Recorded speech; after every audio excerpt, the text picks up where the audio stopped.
विषय बहुत छोटा सा है, मैं 20 मिनट से ज्यादा नहीं लूंगा। आज 20 मिनट के अंदर अपनी बात रखूंगा और विषय है चौकीदार का डीएनए इतिहास के आईने में। चौकीदार का डीएनए इतिहास के आईने में। चौकीदार कौन है आप भी जानते हैं। चौकीदार का डीएनए इतिहास के आईने में। आखिर किसी के भी हम आपके बारे में जानना चाहेंगे, आप हमारे बारे में जानना चाहेंगे, यदि कोई किसी के बारे में जानना चाहेगा तो कैसे जानेगा? उसके इतिहास को देखेगा, उसकी परंपरा को देखेगा, उसके पूर्वजों को देखेगा, उसके गांव को देखेगा, उसके शहर को देखेगा, उसके प्रदेश को देखेगा। यही सब देख करके तो किसी के डीएनए के बारे में सोचा जाता है आदमी कैसा होगा। भाई अमेरिका का आदमी कैसा होगा, चाइना का आदमी कैसा होगा, अफगानिस्तान का आदमी कैसा होगा, या फिर फ्रांस का आदमी कैसा होगा। कैसे आप जानते हैं? वहां के लोगों के बारे में जानने के, वहां के डीएनए के बारे में जानने के, वहां की संस्कृति परंपरा और इन सब चीजों के बारे में जानने के बाद ही तो आप तय करते हैं। और यहां तक कि आप किसी को जिम्मेदारी देते हैं अपने परिवार में, अपने घर में, अपने लोगों में, या किसी को नौकरी पे रखते हैं तो क्या आप देखते हैं? यही सब देखते हैं ना भाई, कहां से आदमी है, कहां से आया है। जो कह रहा है वैसे ही सही हो भी सकता है कि नहीं हो सकता, क्योंकि जहां से आया है वहां के लोग कैसे हैं, वहां कैसी परंपरा रही है, वहां के कैसे लोग, उनकी भावनाएं, उनके विचार कैसे रहे। यही सब देख करके आप किसी को नौकरी पर रखते हैं, या किसी से दोस्ती करते हैं, या किसी से संबंध बनाते हैं, या किसी से शादी विवाह, जो भी हो, डीएनए बहुत महत्व रखता है। इसलिए आज आपको यह बताने के लिए कि चौकीदार का आखिर डीएनए क्या है, जिसे आप 56 इंच का शेर और न जाने कितनी कितनी बड़ी बड़ी उपाधियां देकर के देश की सत्ता उसके हाथ में सौंप दिए हैं और वो देश को बेच रहा है। तो इस बात को आपको बताने के लिए मैं आया हूं, स्पेशली कुछ समय के लिए 20 मिनट सिर्फ आपका लूंगा। आप अगर मुझसे जुड़ते हैं तो आप अपनी टाइमलाइन पे शेयर करें, पहला काम करें, और दूसरा काम यह करें कि इसे दूसरों को भी प्रेरित करें शेयर करने के लिए। इसे डाउन करके आप टाइमलाइन पे चला सकते हैं, इसे वॉच पार्टी में आप चला सकते हैं, मतलब जैसे चाहें इसे प्रसारित कर सकते हैं। कोई भी नेता, कोई भी राजनेता, किसी में दम नहीं है जो मैं कह रहा हूं, जो बातें आप लोगों के सामने मैं रखना चाहता हूं और रखने जा रहा हूं। तो चौकीदार का डीएनए इतिहास के आईने में कुछ सवाल खड़े होते हैं, उन सवालों के साथ मैं उनका क्लैरिफाई भी करता जाऊंगा, तो आप चौकीदार के डीएनए को समझ जाएंगे कि क्या चौकीदार भरोसेमंद है, चौकीदार को जो कुर्सी दी गई है उसके काबिल वो है, क्या उसका डीएनए ऐसा है, उसकी परंपरा, उसके खानदान, उसके पूर्वज क्या ऐसे रहे हैं, ये जानना आपके लिए बहुत जरूरी है। और ये सीधा प्रहार है मेरे दोस्तों, ये सीधा प्रहार है चौकीदार पर, चोर चौकीदार पर, यह सीधा प्रहार है। तो इसे आप समझने की कोशिश कीजिएगा। जो मैं कहूंगा उसे इतिहास के पन्नों से आप काट नहीं सकते, क्योंकि यह ऐतिहासिक तथ्य है और यह ऐतिहासिक सत्य है। क्या है? हम मानते हैं दोस्तों, यहां डिप्लोमेटिक बात कहते हुए भी मैं आगे बढ़ना चाहता हूं, यह कह रहा हूं क्योंकि किसी और को बुरा ना लगे। हम मानते हैं कि सारे गुजराती फ्रॉड नहीं है। ध्यान से सुनिएगा, हम मानते हैं कि सारे गुजराती फ्रॉड नहीं है, पर जितने बैंकिंग और फाइनेंशियल फ्रॉड हुए हैं, वेल ऑर्गेनाइज्ड क्राइम हुए हैं मेरे दोस्तों, वो सब के सब गुजरातियों ने किया है। यह भी सच है। तो कैसे आप कह सकते हैं कि 56 इंच का सीना और ये हमारे देश के लिए कुछ करेगा, ये राष्ट्रवादी होगा, ये हिंदुत्ववादी होगा, ये हिंदुओं की मसाल को लेकर के आगे बढ़ेगा? किसी की, यह आदमी किसी का भी नहीं होगा, क्योंकि इतिहास तो यही कहता है। तो हमने कहा कि हम मानते हैं कि सारे गुजराती फ्रॉड नहीं है, पर जितने बैंकिंग और फाइनेंशियल फ्रॉड हुए हैं वो सारे के सारे गुजरातियों ने किए हैं। ये सच है या नहीं, आप अपने तर्क से इसे साबित कीजिएगा। अगर आपके पास इससे अलग तर्क है, जो मैं कह रहा हूं उससे सहमत नहीं है, तो आप तर्क दीजिएगा। और आप देख लीजिए 1947 के बाद से आपको जितने भी नाम मिलेंगे, केतन पारेख, हर्षद मेहता, शाह और केतन शाह और फिर मोदी एंड मोदी, नीरव मोदी, चौकसी, पता नहीं, जो भी जितने भी नाम मिलेंगे वो सारे के सारे गुजरातियों के नाम मिलेंगे, जिन्होंने बैंकों से फ्रॉड किया है। आपका, हमारा, आम आदमी का, गरीबों का, किसानों का, मजदूरों का पैसा चुराया है, बैंकों से लूटा है, चोर हैं ये सारे के सारे जितने फ्रॉड हुए हैं, जितनी चोरियां किया है, वो सारे के सारे गुजरातियों ने ही किया है। यह सत्य है। इस सत्य से आप इनकार नहीं कर सकते, और ये मैं ताय ठोक के कह रहा हूं। अब अगर आप में हिम्मत है तो ताय ठोक के इसे शेयर कीजिए, क्योंकि मैं जिम्मेदारी ले रहा हूं। आप पर जहां भी कहीं सवाल उठेगा, आप मुझे सामने कर दीजिए, मैं उसे फेस करने के लिए तैयार हूं। तो हम मानते हैं कि सारे गुजराती फ्रॉड नहीं है, पर जितने बैंकिंग और फाइनेंशियल फ्रॉड हुए हैं 90% गुजरातियों ने किया है। इसका प्रमाण भी आगे आगे आपको मिलेगा। मैं और भी बातें जो आपके सामने रखूंगा, उससे आपको पता चलेगा कि ये सही है। जैसे हम मानते हैं कि सारे गुजराती चोर नहीं हैं, ध्यान से सुनिएगा, हम मानते हैं कि सारे गुजराती चोर नहीं हैं, पर 90% काले धन के 90% काले धन के चोर तो गुजराती हैं। काले धन के अगर चोर 90% चोर गुजराती हैं, हम ये मानते हैं कि सारे गुजराती चोर नहीं हैं, लेकिन 90% काले धन के चोर गुजराती हैं, यह भी तो सत्य है। इससे आप इनकार नहीं कर सकते। ये तो इतिहास की में जाने की जरूरत नहीं है, तो वर्तमान में हो रहा है, आप देख लीजिए। इसके कुछ और उदाहरण दे दूंगा, आप मान जाएंगे। और 90% काला धन गुजराती चोरों के पास ही है। जो काला धन जनरेट हुआ है भारत में, गरीबों से लूट करके, मजदूरों से लूट करके, आम आदमी से लूट करके, लोगों को भूखा रख करके जो काला धन जनरेट हुआ है, वो काला धन 90% काला धन गुजराती चोरों के पास है। ये तो सही है, आप आज ही देख लीजिए। अब इसके एक और उदाहरण आपको मैं दूंगा दोस्तों। दूसरा उदाहरण क्या है कि जब 2014 से पहले नरेंद्र मोदी चुनाव के लिए प्रचार कर रहे थे, तो ये कहते थे कि मेरे पास एक लिस्ट है जिसमें सारे चोरों का नाम है, जितने लोगों ने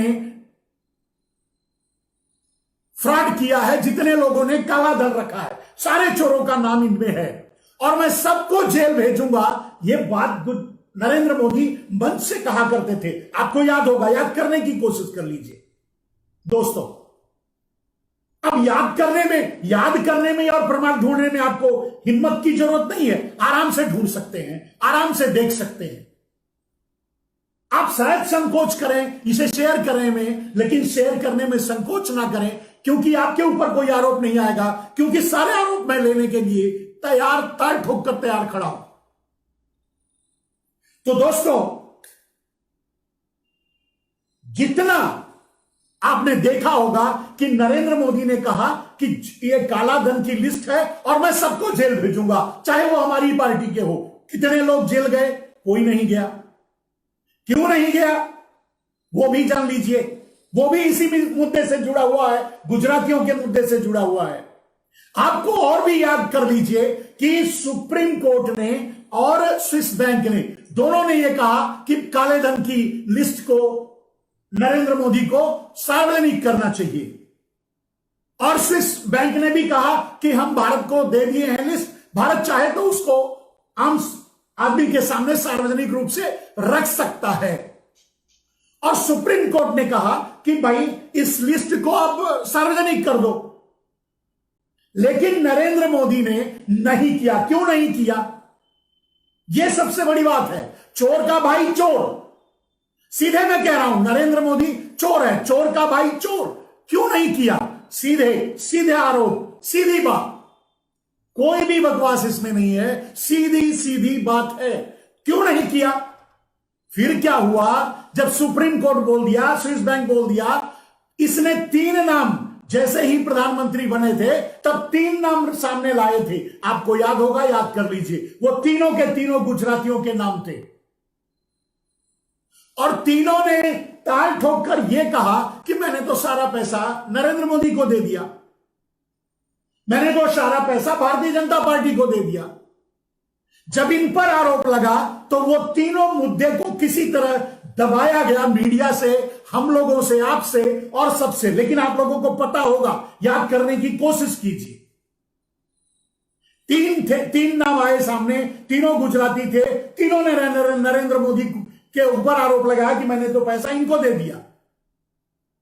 फिर इन्होंने उस नाम को सार्वजनिक करने की हिम्मत नहीं की, जिसको 2014 से पहले लेकर घूम रहे थे कि मैं सारे चोरों को जेल भेजूंगा। एक और वादा किया था, आपको याद होगा, नरेंद्र मोदी ने यह भी कहा था, याद कीजिए, कि अगर 100 दिन में मैं काला धन नहीं लाया तो मुझे फांसी दे देना। आपने फांसी तो नहीं दिया, फिर से प्रधानमंत्री बना दिया, फिर से उसे देश का चौकीदार बना दिया, चोर को ही फिर से चौकीदारी दे दी। आपने फांसी तो नहीं दिया, उसने खुद कहा था, लेकिन आपने नहीं दिया। उसने एक और बात कही थी, वो भी आप करा देता हूं आपको। उसने यह भी कहा था कि काला धन अगर आ गया तो हर आदमी को, भारत के हर आदमी को 15-20 लाख तो यूं ही मिल जाएंगे, यानी दे देंगे। इसका मतलब इनडायरेक्टली यही था। और दूसरे न्यूज़पेपर, मीडिया और चैनलों पर यह चलाया भी गया कि नरेंद्र मोदी ने यह कह रहे हैं कि हम तो देंगे। अब चैनल तो उन्हीं के थे, किसी पर उन्होंने डिनाई नहीं किया कि हम नहीं देंगे। लोग यही मान बैठे कि भाई 15-20 लाख मिल जाएगा, नरेंद्र मोदी प्रधानमंत्री बनेगा तो सबको दे दिया ठेंगा। एक धोखेबाज, एक गद्दार, एक देशद्रोही, एक चोर तो वही करेगा जो उसका डीएनए है। मैं बात आज डीएनए की है, मैंने उदाहरण वर्तमान से दिया और मैंने यह बताने की कोशिश की आपको कि इसको अब यह बात साबित हो गई आपके सामने कि हम मानते हैं कि सारे गुजराती चोर नहीं, पर 90% काले धन के चोर गुजराती हैं। हम मानते हैं कि सारे गुजराती चोर नहीं, पर 90% काला धन गुजराती चोरों के पास है। ये दोनों बातें सच है। अब आप मान लो या ना मान लो, ये आप पर डिपेंड करता है। अगर मानते हो तो इसे शेयर करो, नहीं मानते हो तो छोड़ दो, लेकिन ये सच है। दोस्तों, मैं फिर से 10 बजे आप लोगों के सामने जो मैंने विषय रखा है उसको लेकर आऊंगा, लेकिन ये स्पेशली इस मुद्दे को 20 मिनट का वीडियो बनाने के लिए, 20 मिनट आप लोगों के सामने 20 मिनट के लिए आया हूं। जो बात मैं रख रहा हूं, तो 2 चीजें मैंने साबित कर दी आपके सामने कि सारे के सारे 1947 के बाद सारे के सारे फ्रॉड, 90% फ्रॉड गुजराती रहे हैं। यह भी बात सही है। जब गुजराती फ्रॉड रहे हैं, बैंकों से धोखा किया, तो काला धन उनके पास है। यह भी साबित हो गया। और आपको यह भी साबित हो गया कि नरेंद्र मोदी ने सुप्रीम कोर्ट और स्विस बैंक के कहने के बाद भी वो लिस्ट सार्वजनिक नहीं की, क्योंकि उसमें सारे के सारे नाम गुजरातियों के थे। अब आप सोचो, जब ये नाम नरेंद्र मोदी लोगों के बीच ले जाते कि भाई इसमें कितने नाम हैं, कौन कौन से और किसके नाम हैं, और सारे के सारे गुजरातियों के नाम होते, तो आप सोचो कि नरेंद्र मोदी पर आप भरोसा कर पाते क्या?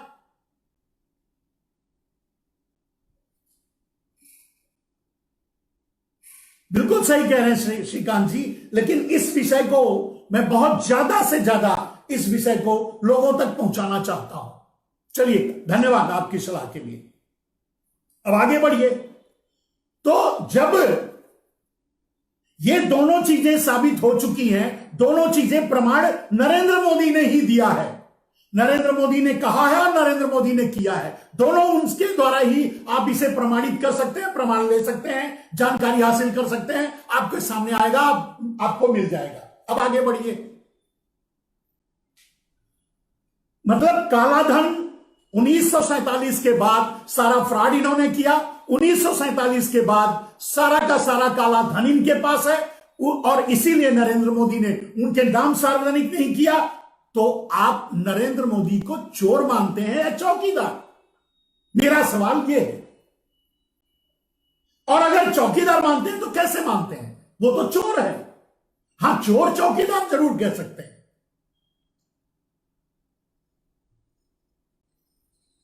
योगेंद्र दत्त जी कह रहे हैं कि नमस्ते सर, आप शाम को ही आ गए।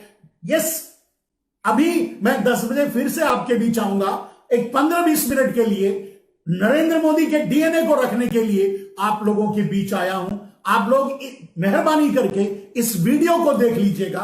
मैं पूरी जिम्मेदारी से लेता हूं इसकी, जो भी होगा मैं उसको फेस करूंगा। आप इसे अगर कर सकते हैं तो अधिक से अधिक शेयर कर दें, आपकी मेहरबानी होगी।